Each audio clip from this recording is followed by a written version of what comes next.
जी नाज़रीन अस्सलाम वालेकुम। वो कहते हैं ना कि बहुत शोर सुनते थे पहलू में दिल का, जो चीरा तो फ़कत एक कतरा खून निकला।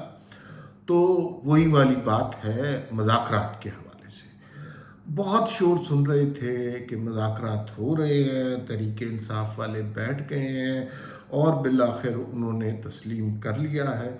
लेकिन अब हुकूमत की तरफ से और दूसरी तरफ से यानी पीटीआई की जानिब से इन्हीं मज़ाकरात को, जिनको बड़ी मुश्किलों से शुरू किया गया, कोर्ट के कहने पर इसके हवाले से बात की गई, अदालतें कहती नहीं मज़ाकरात करें मज़ाकरात करें, किसी फोरम पे डायलॉग होना चाहिए, तो अब खुद ही इस मामले में खंडत डाली जा रही है, इस मामले को ख़राब किया जा रहा है।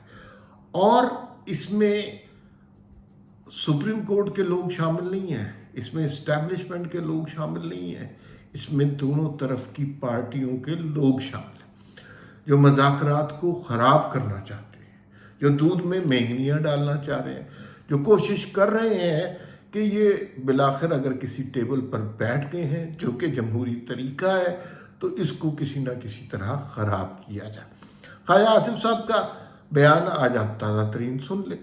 ख्वाजा आसिफ साहब ने क्या कहा है कि किसी तरह इमरान खान अपनी रैलियां शुरू करें ताकि ये मज़ाकरात वाला मसला तो ख़त्म।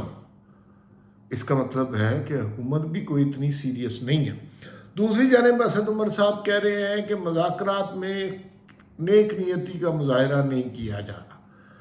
अच्छा, इसका मतलब है कि एतबार उनको भी मुज़ाकरात के सिलसिले पर नहीं है। ज़ोर ज़बरदस्ती डंडा डोली करके इन्हें कहीं बिठाया गया है, लेकिन ये दिल से बैठे नहीं हैं। और जहाँ कहीं इनके दरमियान कोई जमहूरी ताउन होने लगा, वहाँ पर आप देखिएगा कि लोग इनके दरमियान इख्तलाफ कैसे पैदा करते हैं। और ये इख्तलाफ कौन लोग पैदा करेंगे? जो इन्हीं के अंदर मौजूद हैं, असद उमर और ख्वाजा आसिफ। ख्वाजा आसिफ साहब ने जो रैलियों की बात की है, उस हवाले से इलेक्शन कमीशन की भी सुन ली। इलेक्शन कमीशन ने क्या कहा?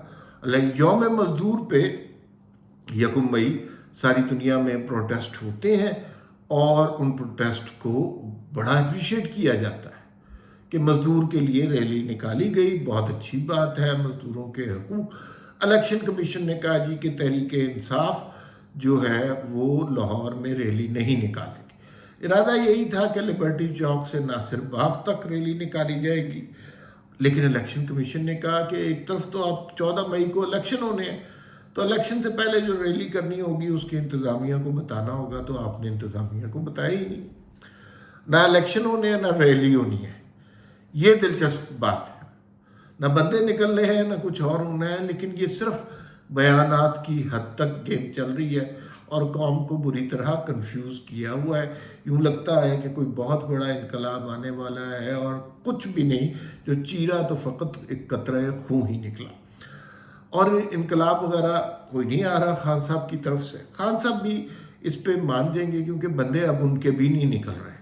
पहले उन्होंने कुछ अर्सा पहले लिबर्टी चौक पे एक रैली निकालने का वादा किया था और कहा था मैं ज़मान पाक से खिताब करूँगा। ज़मान पाक से खिताब किया करने का जब ऐलान किया, 11 बंदे लिबर्टी चौक पर मौजूद थे, उससे ज़्यादा लोग मौजूद नहीं थे। इलेक्शन कमीशन क्यों मना कर रहा है? ये बहुत इंपॉर्टेंट बात है। इलेक्शन कमीशन को मना नहीं करना चाहिए, लेकिन इलेक्शन कमीशन इसलिए मना कर रहा है, इमरान खान की हर रैली के पीछे एक फितना और फसाद का एलिमेंट होता है कि 4-6 बंदों के सर फटे, 4-6 बंदे दीवारें तोड़े, 4-6 बंदे गोलियां लगी हों, एम्बुलेंसें जा रही हों। इस तरह के मंजर खान साहब को अच्छे लगते हैं और उन्हें यूँ लगता है कि उनकी हुकूमत आने वाली है। इमरान खान को ख़ुद भी कहीं कहीं ये लग रहा है कि उनकी हुकूमत आने वाली है, या कम से कम वो ख्वाब देख रहे हैं। इसीलिए उन्होंने कहा कि अब जब हम हुकूमत में आएंगे तो एजुकेशन प्लान बड़ा ज़बरदस्त, तालीम का सुनामी आ जाएगा। तो जनाब, वो तालीम का सुनामी जब हुकूमत थी तब क्यों नहीं लेके आए? तब क्या आपको प्रॉब्लम था? तो उस वक्त वो ज़ाहिर है आप कोई बात करें तो वो जनरल बाजवा पर डालकर फारिग हो जाते हैं कि भाई जनरल बाजवा ने मुझे काम नहीं करने दिया। और खान साहब, फिर आपने क्या करना था? आपने भी तो कुछ करना था ना। अच्छे काम सारे अपने, बुरे काम सारे जनरल बाजवा के। ये वाली बात तो नहीं हो सकती। ऐसा नहीं चल सकता. लोग अब आपको जज करेंगे आपके अरसा इक़्तिदार के बारे में. जनरल बाजवा माजी थे, अब माजी हो चुके हैं, किस्सा पारीना हो चुके हैं.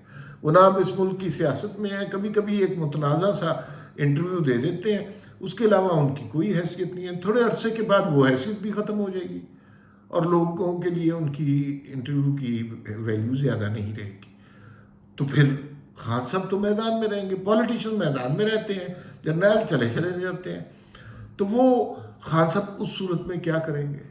अगली दफ़ा जब अगर इमरान खान साहब हुकूमत में आते हैं तो क्या वो कहेंगे कि जनरल आसिम मुनीर ने मुझे काम नहीं करने दिया, या किसी और जर्नैल का नाम लगा देंगे? तो खान साहब आपने काम कब करना है? लोग अब ये पूछना चाहते हैं ना कि आपने काम कब करना है. दूसरी बात, इस सारे प्रोसेस में जबकि मुल्क में बुरी खबरें चल रही हैं तो उस दौरान साकिब निसार की बेटे की ऑडियो लीक आ गई. वो ऑडियो लीक सुना है कि उसके पीछे कुछ वीडियो लीक्स भी हैं जो काफ़ी तकलीफ़ दे किस्म की हैं और वो नहीं आई और उन्हीं साहब के बारे में है.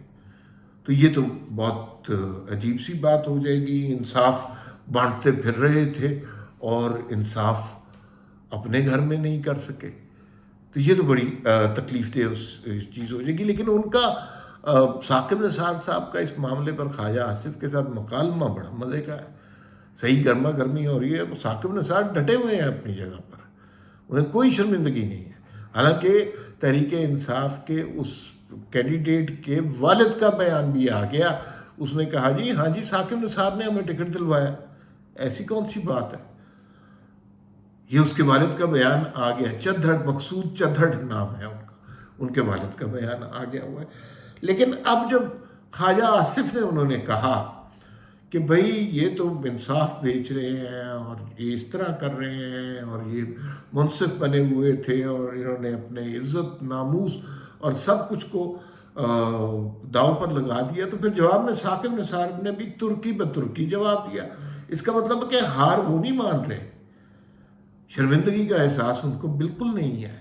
वो कह रहे हैं ख्वाजा आसिफ को कि ख्वाजा आसिफ साहब मेरा मुंह ना खुलवाएं, अगर मैंने मुंह खोल दिया तो फिर आप मुंह दिखाने के काबिल नहीं रहेंगे. ये साकिब निसार साहब फरमा रहे हैं ख्वाजा आसिफ के मुतालिक, एक साबिक चीफ जस्टिस जिसका सियासत से कोई लेना देना नहीं है, जिसके बारे में उसकी अपनी ऑडियो लीक्स इतनी वाज़ेह हो चुकी हैं, उसके बेटे के पैसे लेने के वाक़यात सामने आ चुके हैं. ढिठाई देखिए, पूरी बेशर्मी के साथ कायम है और कोई किसी किस्म की शर्म उन्हें नहीं है. अच्छा, इस सारे प्रोसेस के अंदर पाकिस्तान को एक अच्छी खबर भी मिली है और बुरी खबरों के दरमियान हमें याद ही नहीं रहता कि कोई अच्छी खबर भी होनी चाहिए, और होती है तो हम उसको हाईलाइट नहीं कर पाते.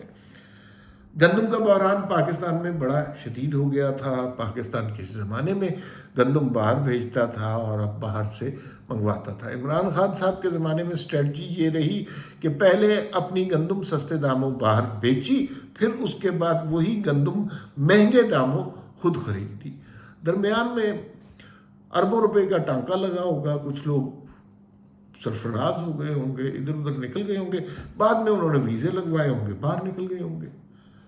ये तो हमारे आप जैसे लोगों की कमबख्ती है कि हम यहाँ से नहीं जाना चाहते, किसी कीमत पर नहीं जाना, इसी मुल्क में रहना चाहते हैं.